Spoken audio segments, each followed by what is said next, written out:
अस्सलामुअलैकुम। क्लास 3 मैं आपकी मैथ की टीचर मिस फरीहा, जो कि आपके सामने एक नया टॉपिक लेकर आई हूँ जिसका नाम है मनी, जो कि आपके बुक के पेज नंबर 108 पे मौजूद है। वीडियो स्टार्ट करने से पहले मैं चाहूँगी कि आप हमारे वीडियो को लाइक कर दीजिए, चैनल को सब्सक्राइब कर दीजिए और साथ लगी बेल आइकन को प्रेस कर दीजिए ताकि आगे आने वाली जितनी भी इंपॉर्टेंट वीडियोज़ हैं वो आपको टाइमली मिल जाए। चलिए अब टॉपिक की तरफ हम आते हैं। क्लास 3 आपका टॉपिक है मनी। मनी क्या होता है? मनी वो पीस ऑफ पेपर होता है जिसके बदले में आप कोई भी चीज़ खरीद सकते हो।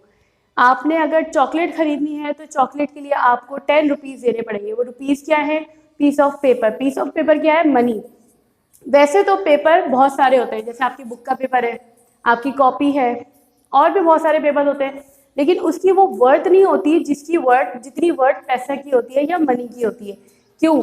क्योंकि आप उस पैसे से, उस करेंसी से आप कोई चीज़ बाय कर सकते हो, खरीद सकते हो या सेल कर सकते हो, लेकिन आप कॉपी के पेपर पे अगर 10 रुपीज़ लिख दोगे तो उसकी वर्थ नहीं है, आप उसको उसके बदले में कोई चीज़ खरीद या सेल नहीं कर सकते। ठीक है, इसी तरह पैसे को, अगर मनी को हम देखें तो money can be combination of rupees and पैसा। मनी जो है दो चीज़ का कॉम्बिनेशन होता है, रुपीज़ और पैसा। रुपीज़ होते हैं बड़ी अमाउंट, पैसा होती है छोटी अमाउंट। इसको हम लिखते कैसे हैं? अगर आपके पास है 15 रुपीज़ एंड 50 पैसा, तो इसको आप कैसे लिखेंगे? 15.50। ठीक है, सिंपल। आपने अगर कहीं पे भी आपको लिखा हुआ नजर आता है कि 15 रुपीज़ एंड 50 पैसा, तो आपने इसको 15.50 करके पैसा बना के, रुपीज़ बना के मेंशन कर देना है। अच्छा, आगे बढ़ेंगे हम। आगे बढ़ने के हमारा न्यू टॉपिक है how to write rupees in words. अब अभी तो हमने ये पढ़ा था कि हम वर्ड्स में लिखी हुई चीज़ को नंबर्स में कैसे लिखते हैं। अब हमें नया टॉपिक है हमारा कि हम नंबर्स में लिखी हुई चीज़ को, नंबर में लिखे हुए रुपीज़ को हम वर्ड में कैसे लिखेंगे। तो आपके पास 15.25 है, यानी कि 15 रुपीज़ 25 पैसा। ये चीज़ हमेशा याद रखिएगा, जो पॉइंट के इस तरफ वाली चीज़ है वो रुपीज़ होगी, जो पॉइंट के इस साइड वाली चीज़ है वो पैसा होगा। ठीक है। अच्छा, अब यहाँ पे हम कैसे लिखेंगे? 15 रुपीज़ 25 पैसा। अगर आपके पास 16 रुपीज़ 50 पैसा है तो आप कैसे लिखोगे? 16 रुपीज़ एंड 25 पैसा। एंड लिखो नहीं लिखो कोई ऐसा मसला नहीं है। ठीक है, ये दो चीज़ मेरे ख्याल से क्लियर हो गई होगी कि आपने रुपीज़ अगर वर्ड्स में लिखे हुए हैं तो आपने उसको नंबर्स में कैसे लिखना है, रुपीज़ में कैसे लिखना है, और अगर रुपीज़ में लिखे हुए हैं तो उसको वर्ड्स में कैसे लिखना है। ठीक है, आगे बढ़ते हैं। आगे का टॉपिक है हमारा कि अच्छा, अब आपके पास कहीं कहीं ऐसा होता है कि आपके पास रुपीज़ और पैसा दोनों होता है, लेकिन आपको उसे एक फिगर में लेके आना होता है। वो होती है कन्वर्जन। जैसे यहाँ पे है how to convert rupees into पैसा। अगर आपके पास 16 रुपये हैं तो आप उसको पैसे में कैसे लिखोगे? 16 रुपीज़ .00, ये है आपका 00 यानी कि 100। ठीक है, ये आपका 25 था, ये भी आपके अगर आप देखो तो ये 100 से ही मैच करेगा, क्योंकि जो आगे के जीरोस होते हैं, 2 जीरो तो 100 कहलाते हैं, 3 जीरो 1000 कहलाते हैं। अच्छा, अब यहाँ पे आप देखें, यहाँ पे आपको दिया हुआ है 16 रुपीज़।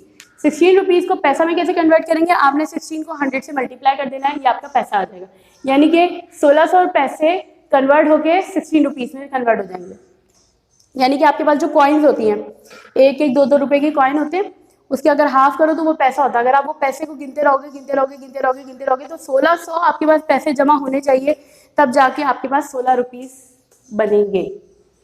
अच्छा, अब नीचे दूसरी कंडीशन दी हुई है। कंडीशन ये है कि आपके पास रुपीज़ 16 है और 50 पैसा भी मौजूद है।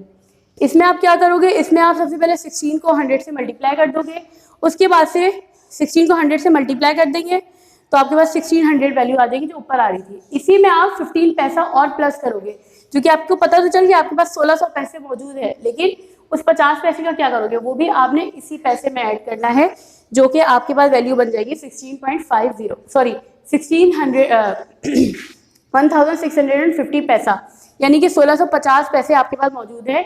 इसको आप कन्वर्ट करोगे तो 16 रुपीज़ 50 पैसा बनेगा। ठीक है, यहाँ पे ये कन्वर्ट हुआ कि how to convert rupees into पैसा। अब होता है पैसे को आपने रुपीज़ में कैसे कन्वर्ट करना है। पैसे को रुपीज़ में कन्वर्ट करने के लिए आपके पास अगर ये वाली वैल्यू गिवन आ जाती है तो आपने इसको सिंपल इस तरह से रुपीज़ में लिखना है 10.75। एक चीज़ नोट रखिएगा कि आपको अगर 4 या 5 वैल्यू दी गई है तो तो आपने पॉइंट जो है ना यहाँ से लेके इस साइड से लेके इस तरफ आगे पॉइंट बनाना है।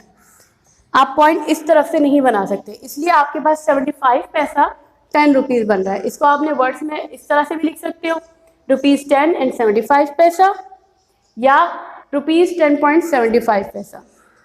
इसी तरह दूसरी वैल्यू है 12.50। अच्छा, अब नोट करना, मैंने ही बोला था कि आपने डेसिमल इस तरफ से लगाना है, ठीक है। इस तरफ से लगाने के लिए देखिए, यहाँ पे आपके पास 2 पे वैल्यू लगी है, यहाँ पे आपके पास 3 पे, 1 पे वैल्यू, 1 पे डेसिमल लगा है, ठीक है।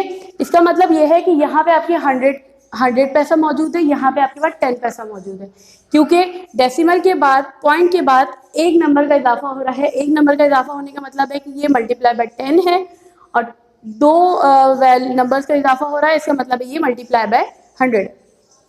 तो अब आप इसको कैसे लिखोगे? इसको आपने लिखना है ₹12 and 5 पैसा, यानी कि ₹12.5 पैसा। उम्मीद करती हूँ कि आपको ये टॉपिक यहाँ तक क्लियरली समझ में आ गया होगा। नेक्स्ट टॉपिक में हम इसकी एडिशन एंड सब्ट्रैक्शन पढ़ेंगे, ठीक है। उसके बाद आपको मैं छोटा सा असाइनमेंट दे रही हूँ, जो कि आपने 14 तारीख को मुझे स्कूल में लाके सबमिट कराना है। आपका असाइनमेंट क्या है? आपने मनी की डेफिनेशन लिखनी है, जो कि आपकी बुक में मौजूद है। अगर बुक से नहीं भी मिल रही है तो आप ये वाली डेफिनेशन लिख सकते हो, या कहीं से भी, किसी से भी कह सकते हैं कि मनी की डेफिनेशन लिखवा दें। दूसरा सवाल आपके पेज नंबर 110 पे मौजूद है, question number 1 and question number 2, जो कि आपकी रिटन फॉर्म है। आपने पैसे को रुपीस में कैसे लिखना है, रुपीस को पैसे में कैसे लिखना है, वर्ड में कैसे लिखना है, नंबर्स में कैसे लिखना है, आपने ये वाला सवाल करना है। और तीसरा सवाल बहुत छोटा सवाल है, कन्वर्जन। ये आपके बुक के पेज नंबर 1111 पे मौजूद है। ये करने के बाद आपने 14 तारीख को स्कूल में लाके असाइनमेंट सबमिट करवाना है। अच्छा, असाइनमेंट का मैं बता दूं, आपने असाइनमेंट किस तरह से बनाना है। कॉपी पे आपने टाइटल पेज बनाना है, पोर्शन बना के टाइटल पेज बनाना है असाइनमेंट का।